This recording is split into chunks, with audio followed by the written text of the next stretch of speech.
Hello guys, welcome to my channel Jura Tempest Federation.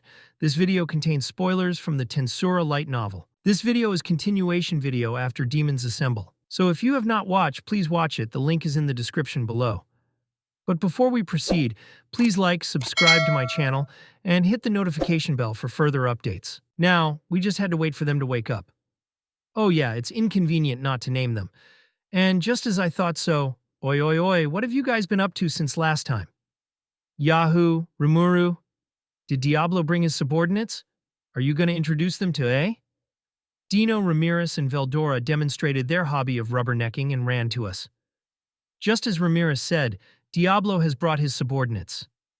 These people are all demons. That's why I was preparing the bodies back then, I explained to DINO, who was out of the loop. Actually, I've heard about all that.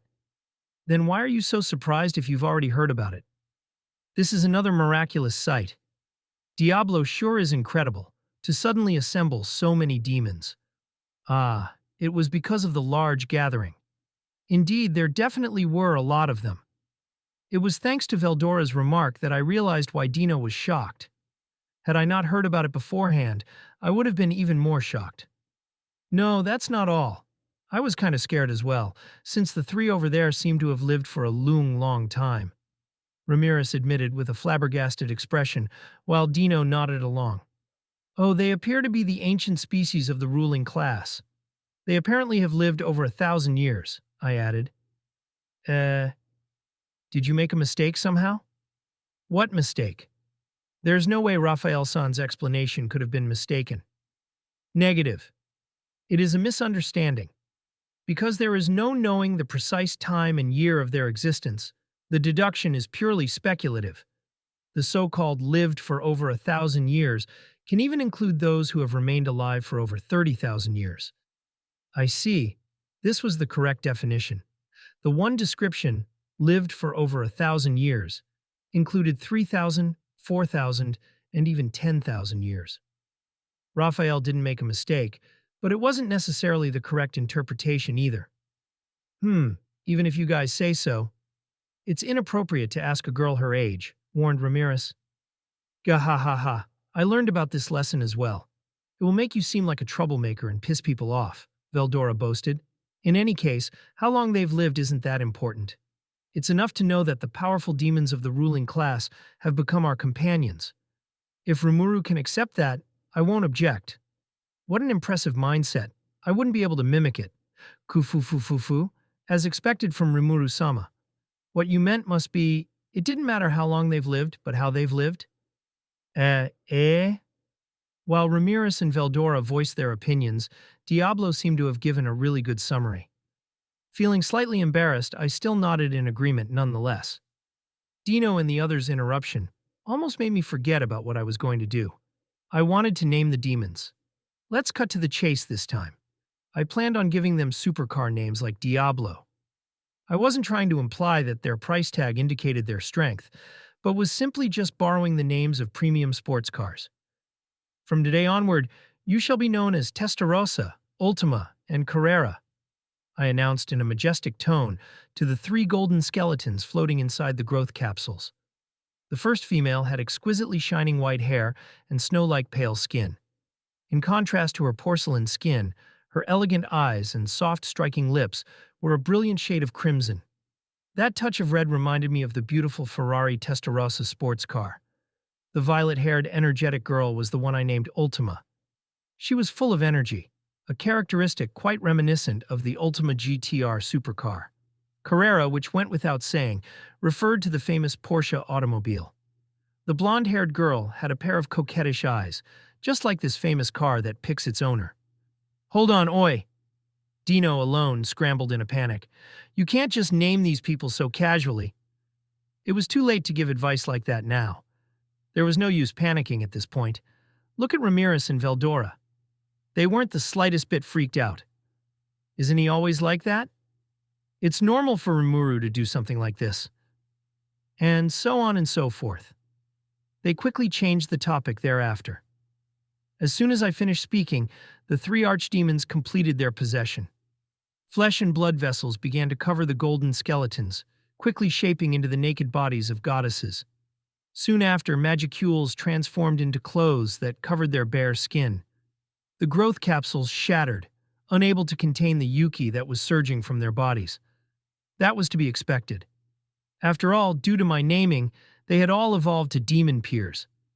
They were on a completely different level than before. Their overwhelming power was fearsome, coupled with a strength beyond comprehension. This can't be. Even ex-demon Lord Carrion can't hold a candle to them?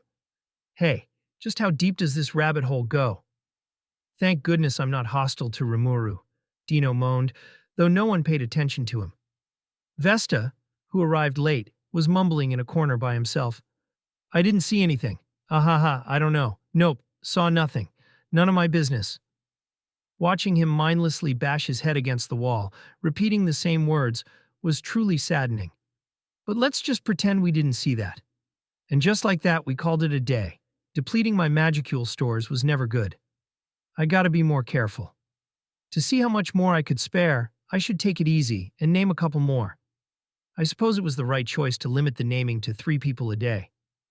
With that in mind, I began to name the demons over the course of the next few days. Moss, Veyron, Agera, Esprit, Zonda, Cien, Venom. As such, I named the strongest ones first. Testarosa's lieutenants were Moss and Cien. Ultima's lieutenants were Veyron and Zonda. Carrera's lieutenants were Agera and Esprit. The demon that piqued Diablo's interest was Venom. The 3 girls alone were already a huge military force in their own right. In any case, the addition of these 3 demon peers was just the beginning. The 7 demons completed their evolution the moment they were named. They casually hopped out of their capsules. 2 of them were now demon peers. The other 4 were still archdemons. Nonetheless, their auras felt different from before. Although I couldn't put my finger on it, it felt as if their limiters had been removed. In addition, Venom also evolved into an archdemon, greatly boosting his power. I, on the other hand, was stunned to the point that my mind blanked. To put it simply, you couldn't simply find demon peers in the wild.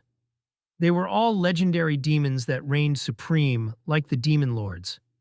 Including Diablo, our nation now had 6 of them. Having this many definitely detracted that legendary feeling, though. What should we do with all these new additions, then? I personally wanted to recruit some people who were well-versed in politics and finance. Could any of them handle such a role? I had my doubts, but it couldn't hurt to ask anyway. While I was pondering this, I still had to figure out names for the other 700 demons. Since I had made a promise to Diablo, I would see it through to the end. However, I soon became aware of an unexpected miscalculation. According to Raphael-san, I could just name the demons by consuming the magicules within the growth capsule. What a pleasant surprise. And so, with this motivating information in hand, it took me only 2 days to finish naming everyone else. The 700-strong army of demons was now kneeling before me. Most of them were originally lesser demons, but with their new bodies and names, they were able to evolve into greater demons. And just as I had suspected, regardless of where they stood on the racial hierarchy, all of them were at least rank A. We now had 700 new subordinates that surpassed rank A. While it might sound weird coming from me, this excessive addition to our military force was quite frankly ridiculous. Some of them even evolved to archdemons. I might have just overdone it again. Our new military power was terrifying. In fact, the 3 ladies from the start, Testarossa, Ultima, and Carrera, were already insanely strong. Welp, no point thinking about it now. I'll just pretend like nothing significant happened. Yep, let's go with that. This was the best way to maintain a tranquil mind. Rimuru-sama, we would like to offer our utmost thanks for bestowing upon us these beautiful names and this wonderful power. Please allow us to henceforth pledge our loyalties to you. Testarossa vowed on behalf of everyone else present. I nodded, then offered encouraging words like, "Do your best." Now that I thought about it, Diablo should take full responsibility for these guys. I merely kept my end of the bargain. Surely Diablo will educate these demons well, I thought to myself, throwing any notion of responsibility out the window. That's it for today, guys. See you at the next one. For further updates, please like, share, and subscribe. And do not forget to push the notification bell.